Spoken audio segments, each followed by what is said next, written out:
In the world of tech, there are innovators, and then there are efficient borrowers. And sometimes the most ruthless business strategy isn't necessarily just to build a better product, but to wait for someone else to build one, and then build an identical one right next door, but inside a much, much bigger ecosystem that everyone is already in. This is the story about a ghost, a Goliath, and a corporate Cold War fought with filters, 24-hour timers, and a VPN service with a secret feature.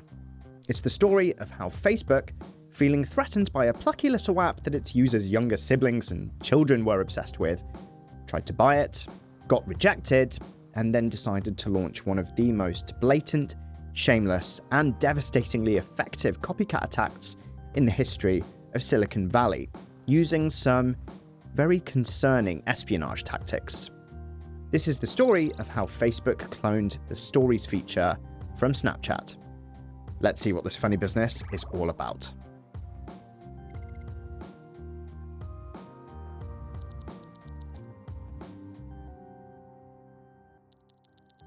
To understand the sheer audacity of what Facebook did, you first have to appreciate just how revolutionary Snapchat was. Back in 2011, when it launched as a little app called Peekaboo, the internet was quite a different place compared to now. Social media, led by Facebook at the time, was all about creating a permanent record of your life, a fairly carefully curated, polished digital museum of yourself. Every photo, every status update, every like was a brick in the wall of your online legacy. So Snapchat came along and said, what if we just don't do that? Its core idea was impermanence, photos and videos that disappeared. At first, the world, especially anyone over the age of 25, collectively raised an eyebrow and just assumed it was a sexting app. But for young people, it was liberating. It was a space free from the pressure of perfection. And then, in October 2013, Snapchat unleashed its killer feature, My Story. And this was the game changer. It allowed you to string together a series of photos and videos, your snaps, into a narrative of your day that would disappear after 24 hours. This was a philosophical statement.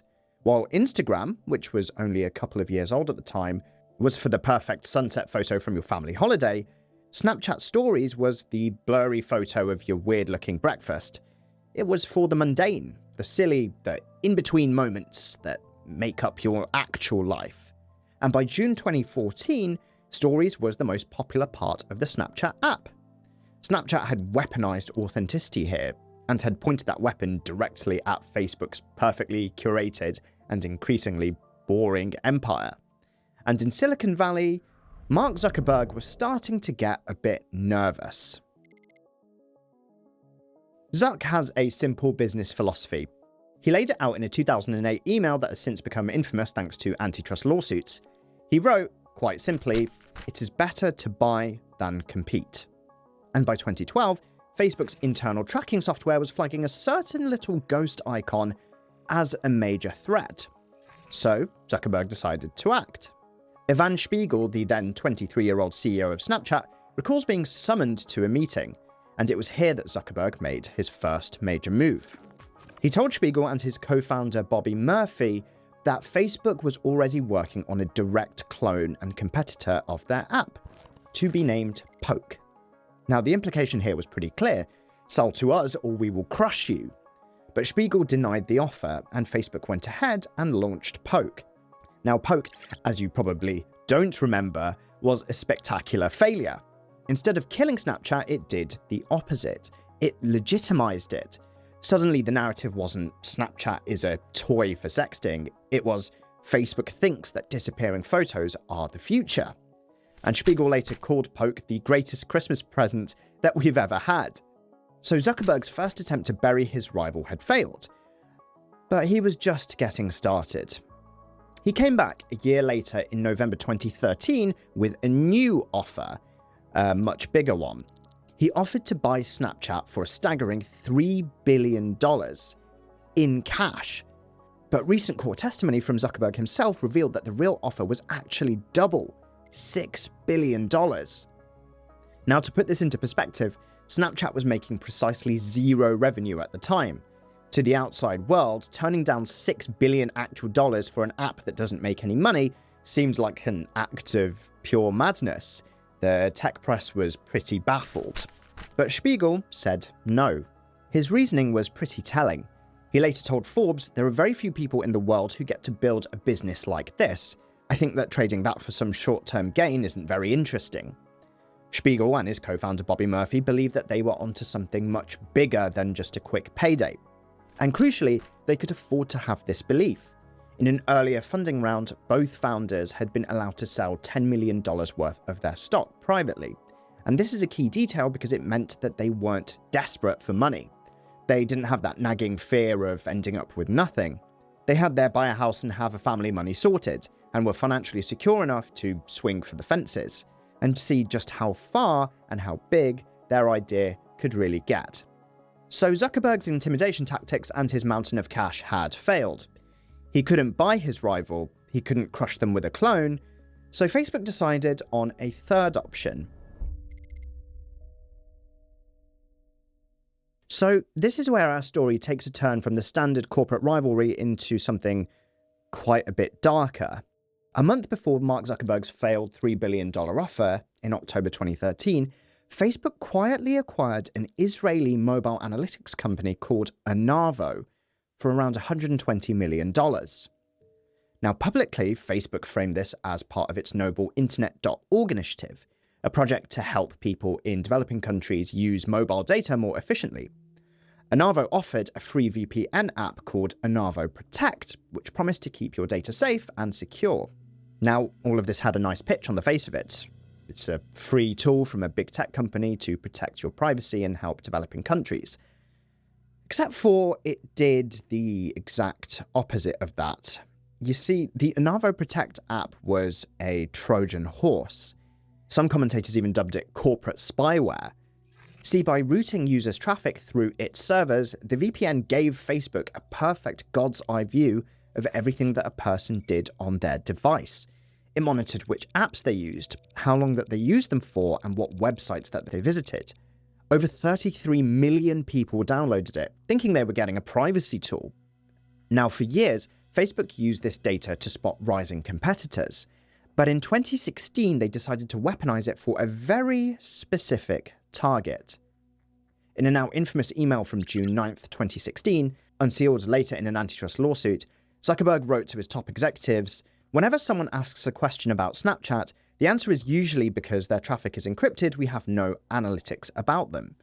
Given how quickly they're growing, it seems important to figure out a new way to get reliable analytics about them." Now, this email was the smoking gun. It was forwarded to the Anavo team, who then proposed a solution. The internal codename for this new initiative? Project Ghostbusters, a not-so-subtle nod to Snapchat's logo. The plan was a sophisticated piece of corporate espionage. They used what's known in the cybersecurity world as a man-in-the-middle attack. For users with the Anavo VPN installed, engineers developed special kits that could intercept the traffic of specific apps before they were encrypted.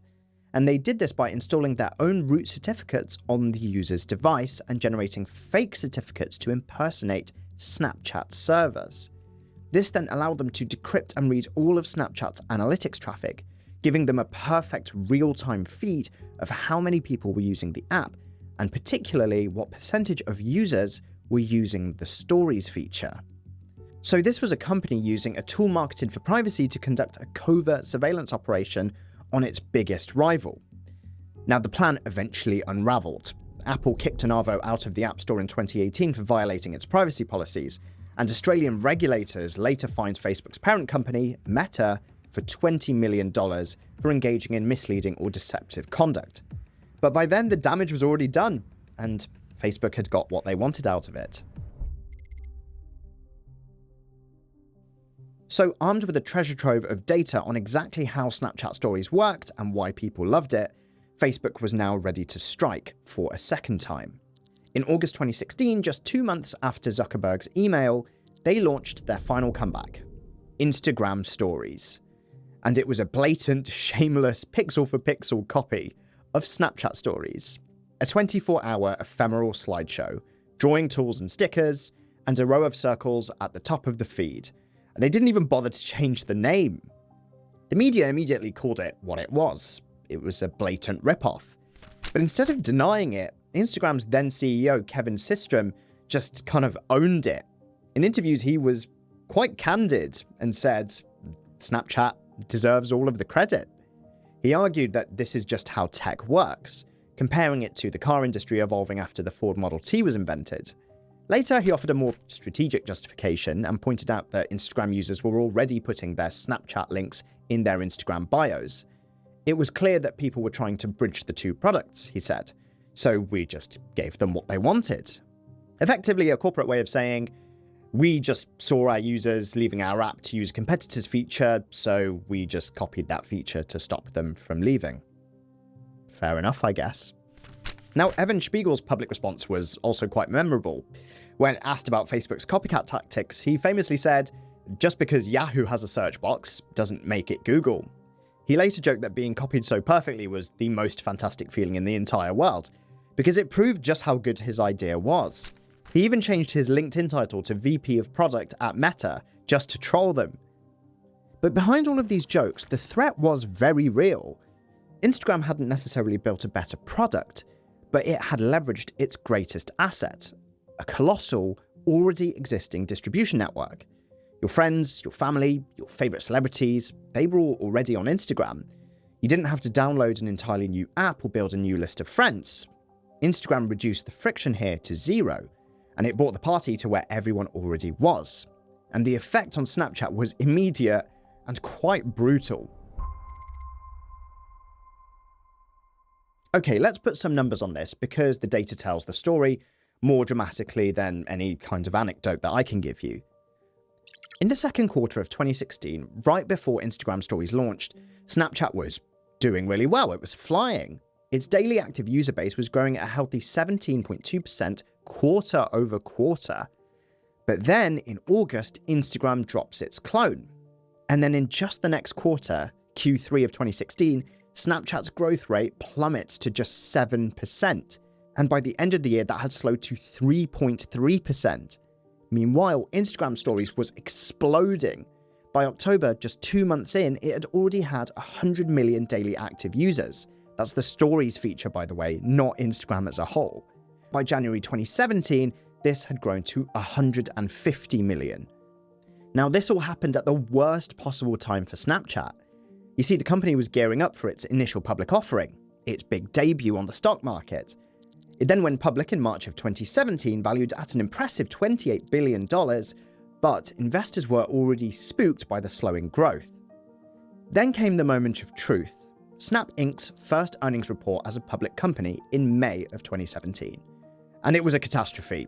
The company reported a loss of $2.2 billion, and user growth was well below what Wall Street had hoped for, so the stock price collapsed, plunging nearly 25% in one single evening, wiping out billions of dollars in value.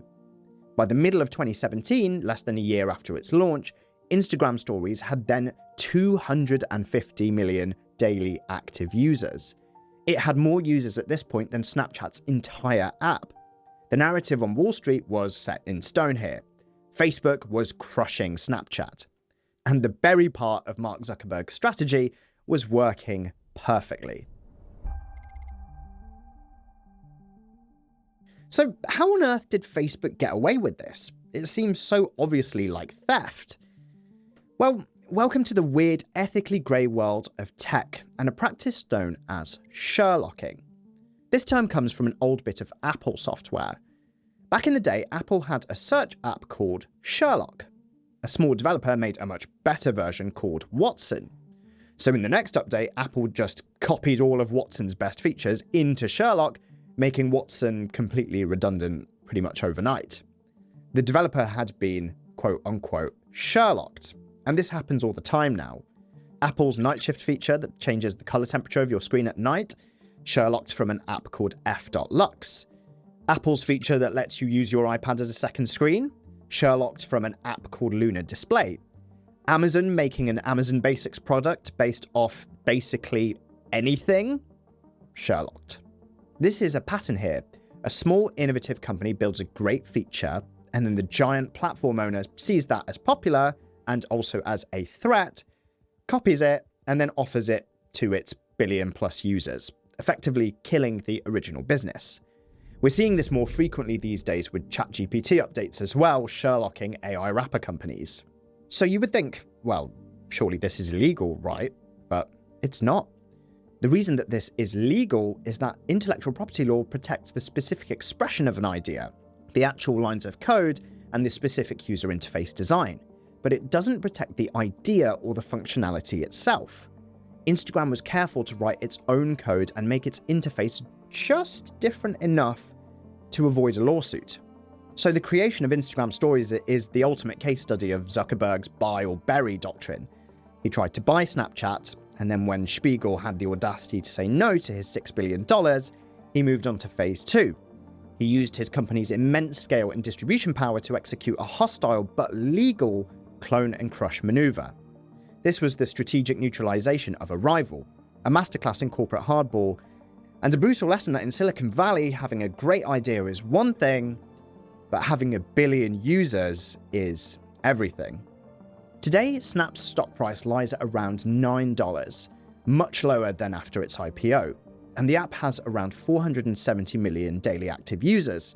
Not bad, but meanwhile, Instagram Stories, again, just stories, not the whole app, has over 500 million daily active users. So Facebook's parent company, now known as Meta, truly won the battle.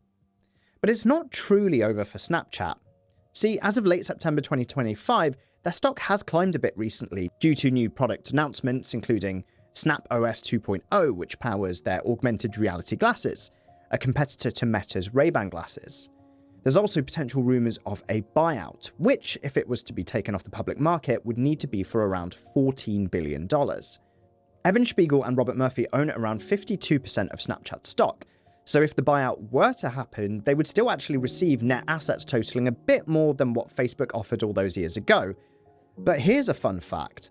Google actually offered to buy Snapchat in 2016 for $30 billion, which Snap turned down. Meta has the chance to do the funniest thing right now, but at this point, they don't really need to own Snapchat anymore. They couldn't buy it, so they competed, and through their burial of the service, they now have something much bigger and much more successful. So thank you everybody for joining me on this deep dive into one of tech's most infamous stories. What do you think? Was this just smart business by Facebook, or a step too far? Let me know your thoughts and comments below.